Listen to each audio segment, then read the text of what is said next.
तुर्की Cyprus में अपने fighter jet तैनात करने की तैयारी कर रहा है। अब बहुत सारे रील वाले आएंगे, बहुत सारे फेसबुक पेज वाले आएंगे, बताएंगे कि ईरान के खिलाफ तुर्की ने फाइटर जेट तैनात किए, ताकि आप क्लिक कर दे, लाइक मिल जाए, व्यूज मिल जाए। तो पहले ही मैं क्लियर कर देता हूं, तुर्की ईरान के खिलाफ साइप्रस में फाइटर जेट तैनात नहीं करेगा।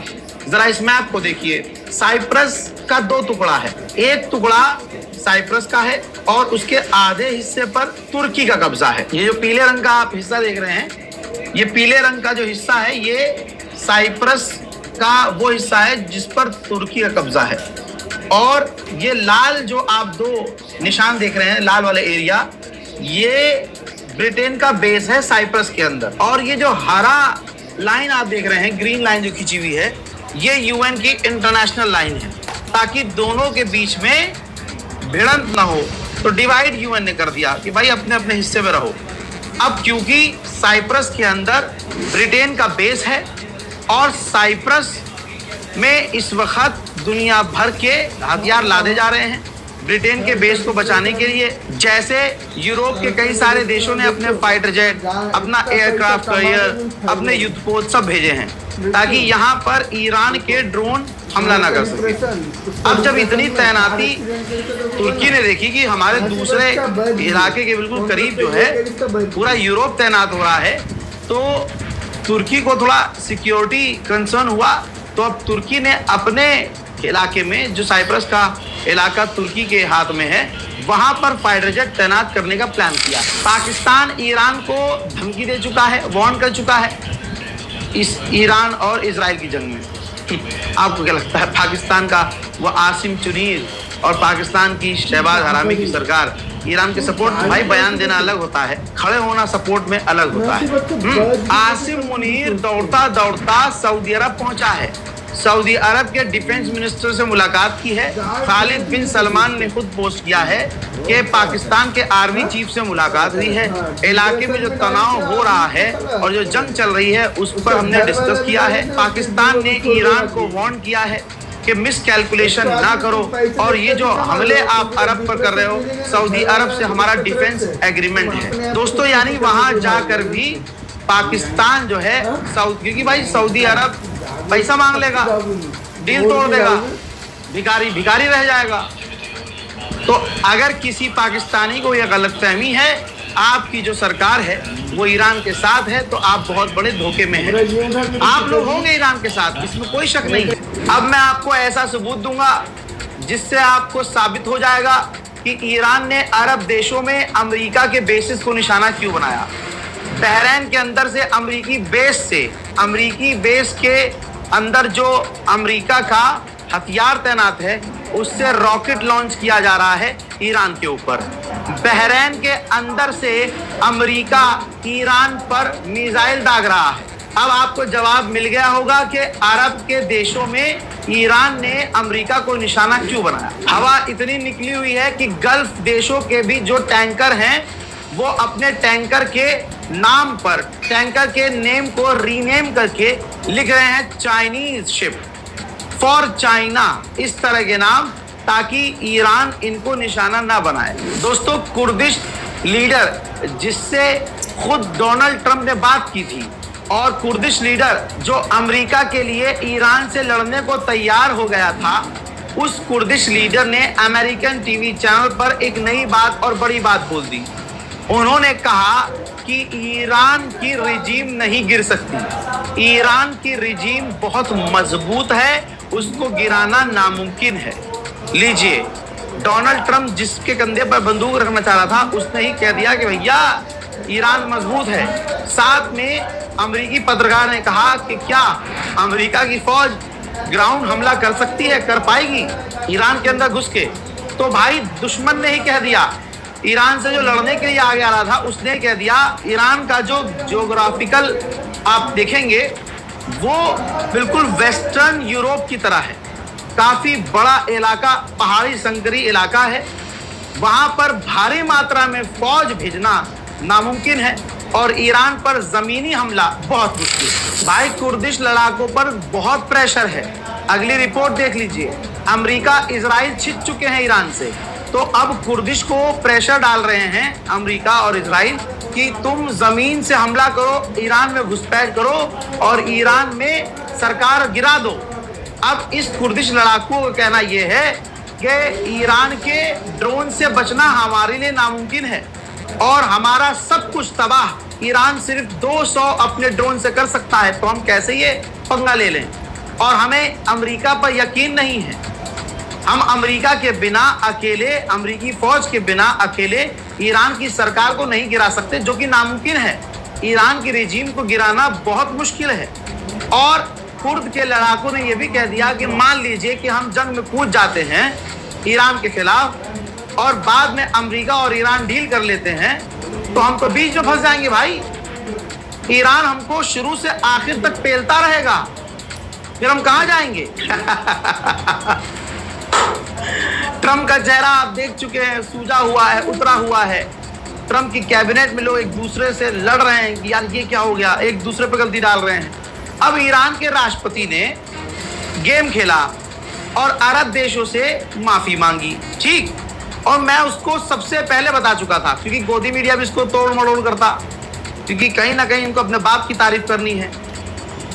और उधर डोनाल्ड ट्रंप सबसे बड़ा मैनिपुलेटर, भाई वो दूसरों का क्रेडिट खुद खाता है, उसको भाई साहब सारे दुनिया के अवार्ड चाहिए।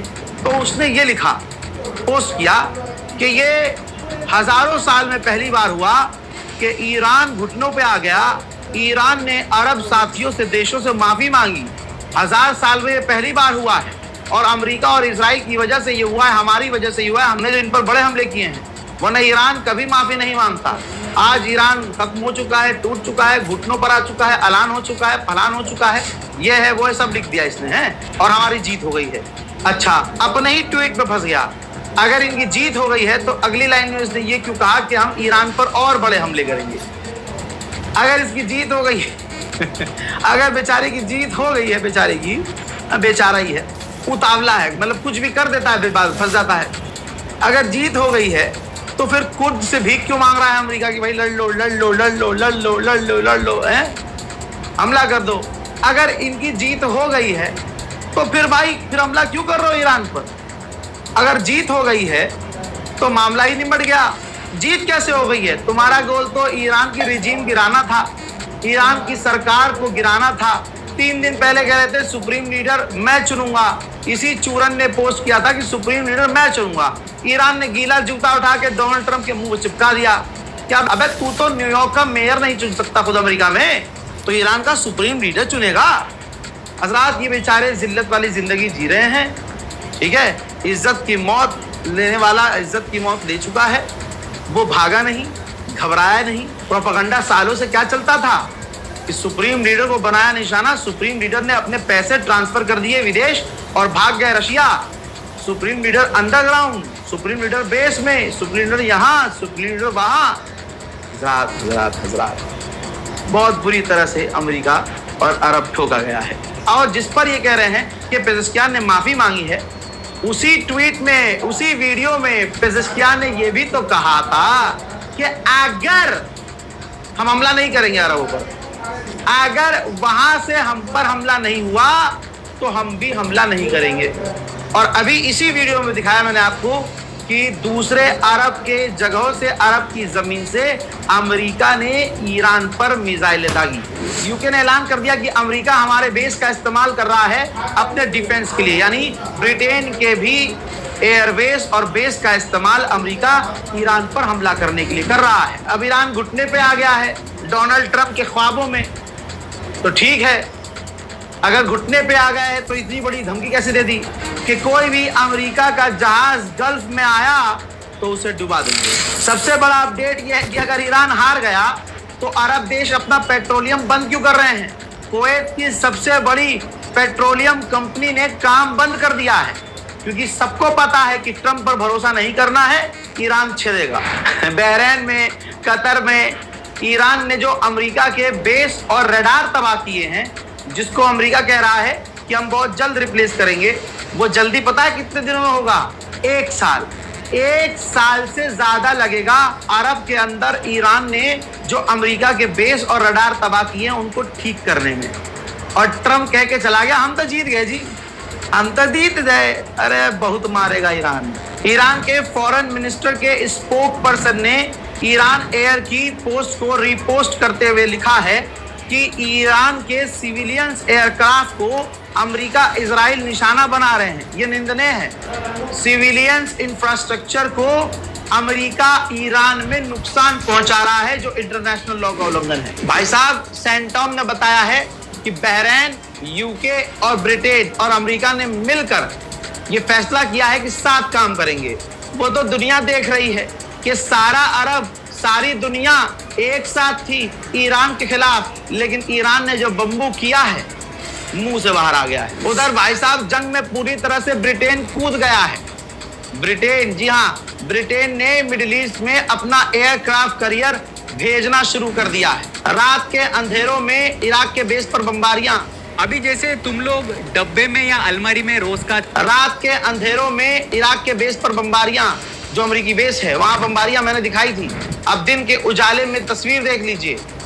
जो अमेरिका कह रहा है कि भैया ईरान की मिसाइल पावर हमने खत्म कर दी है, ईरान की मिसाइल पावर से दिन के उजाले में आप एरबिल अमेरिका का बेस देख लीजिए, राख हो गया है भैया, राख। यहाँ से हजारों चीजें हटा दी गई हैं, लेकिन फिर भी राख नजर आ रही है। बताइए ईरान जीता या अमेरिका? इसी रिपोर्ट में मैंने क्या बताया, ट्रम्प क्या भौंक के गया, हम जीत गए और ईरान ने माफी मांग ली। ठीक है, ईरान की माफी को सीरियस ईरान की माफी को सीरियस मत लेना। ईरान ने अब कहा है कि हम अमेरिका के अटैक को पढ़ रहे हैं, समझ रहे हैं। और अगर हमने देखा कि हमारे नए नए इलाके को अमेरिका ने निशाना बनाया नई जगहों से, तो हम भी अब वहां हमला करेंगे जहां अभी तक हमने हमला नहीं किया। इन्होंने माफी मांग ली, अजय मूत मांग ली। हजरात, पूरी दुनिया में आप देखिएगा कि ईरान के साथ ना कोई खड़ा था ना कोई खड़ा है, लेकिन एक दिन दुनिया ईरान ही करेगी, क्योंकि ईरान मासूम था। ईरान ने ये जंग नहीं शुरू की। ईरान कह रहा था हम जंग नहीं करेंगे। ईरान ने पहला हमला नहीं किया। ईरान बातचीत कर रहा था, धोखे से पीठ में छुरा भोंका गया। अब स्पेन की पार्लियामेंट में स्पेन ने जिगरा दिखाया है कि कोई मुस्लिम देश क्या खड़ा हुआ, मुसलमान, भारत के मुसलमानों जैसा हाल है पूरी दुनिया के मुसलमानों का और मुस्लिम देशों का। भारत का मुसलमान दूसरे मुसलमान के साथ खड़ा नहीं होता। ताकत अपनी आपस में दिखा देंगे। एक मुसलमान मुसलमान को मारने के लिए दम दिखाएगा, दूसरे लोग खड़े होते हैं। स्पेन ने अमेरिका और इजराइल के हमलों की निंदा की, अपना एयर स्पेस और जमीन अमेरिका से छीन लिया कि हम नहीं देंगे हमला करने के लिए।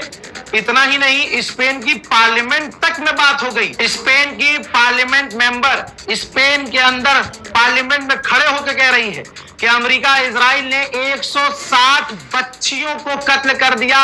इस जंग को शुरू किया और बेगुनाह 160 बच्चियों को कत्ल कर दिया। देखिए, पूरा स्पेन ईरान के साथ खड़ा है। एक देश और एक देश की पार्लियामेंट में हक बात बोली जा रही है, और हमारे देश के अंदर मोदी, योगी, अमित शाह और उनके पीछे चलने वाली भीड़ को खुश करने के लिए चुबीका लियाकत, एक बेगैरत जिसको मुसलमान वो है भी नहीं, वो पैसे के पीछे है, क्योंकि पैसा उसे तब मिलेगा, ज्यादा भी इसलिए मिलता है क्योंकि वो मुसलमान नाम इस्तेमाल करती है, मुसलमान है और मुसलमानों के खिलाफ एजेंडा चलाती है। मुसलमानों को शर्म आनी चाहिए भारत के अंदर कि तुम खामोश कैसे बैठे हो, कि तुम चुबीका लियाकत जैसी बेगैरत पत्रकार के खिलाफ आवाज नहीं उठाते। वो पता है क्या कह रही है, जब उससे कहा जा रहा है, कोई भी बात की जा रही है, उससे कहा जा रहा है कि 160 बच्चियों को ईरान में कत्ल कर दिया अमेरिका इजराइल ने, तो पता क्या कह रही है? कह रही है कि खामनाई ऐसा था, खामनाई वैसा था, खामनाई ने ये किया। खामनाई ने आज तक हमारे भारत माता के खिलाफ एक जुमला नहीं बोला, बल्कि हमेशा भारत का साथ दिया। हमेशा भारत को कभी दादागिरी नहीं दिखाई, भारत से कभी गलत जबानी नहीं की जैसे अमेरिका कर रहा है। लेकिन क्योंकि मोदी अनभक्तों के बाप ने इजराइल को अपना बाप कबूल करा, फादरलैंड बोलकर, तो यह चुबीका लियाकत पर वाजिब हो जाता है कि अपने बाप और दादा के पक्ष में बोले। लेकिन पक्ष में बोल, कोई दिक्कत नहीं है, लेकिन तुम बच्चियों के नरसंहार को जस्टिफाई कर रही हो। मुर्दा मुसलमानों, क्या हो गया है तुम्हें? नहीं निकला। अच्छा तो कौन निकला? 160 बच्चियां जिनकी उम्र 7 साल से 12 साल के बीच में थी, उस स्कूल को बॉम्ब करके इस अमेरिका ने नेस्ताबूद किया है।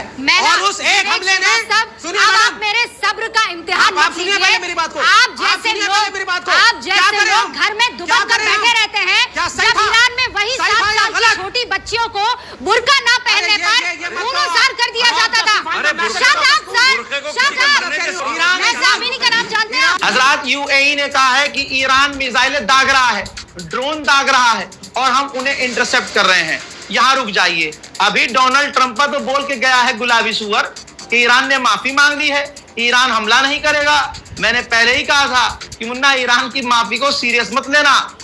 अब तो वो ये कर रहा है कि जो बोल रहा है उसका उल्टा कर रहा है। मुन्ना, तुम्हारी सारी जो क्रोनोलॉजी है ईरान निकाल रहा है। मेरे दोस्तों, इस रिपोर्ट को शेयर कीजिए, इंतजार कीजिए मेरे अगली अपडेट का। अगर आप हमारे YouTube चैनल पर ये वीडियो देख रहे हैं या किसी फैन पेज पर ये वीडियो देख रहे हैं तो जानकारी के लिए बता दूं, ये मेरे 3 चैनल और हैं। इजराइल से सीधा पंगा चल रहा है रजाग्राफी का। कब चैनल गायब हो, कब मैं गायब हो जाऊं कुछ नहीं पता भाई, कुछ नहीं पता। प्रेशर गलत भी आ रहा है मेरे पे। ये मत दिखाओ, ये मत बोलो और ऐसा मत बोलो और वैसा मत करो और ये वीडियो मत दिखाओ, लेकिन मैं दिखाऊंगा। तो ये तीनों चैनल आप सब्सक्राइब कर लीजिएगा।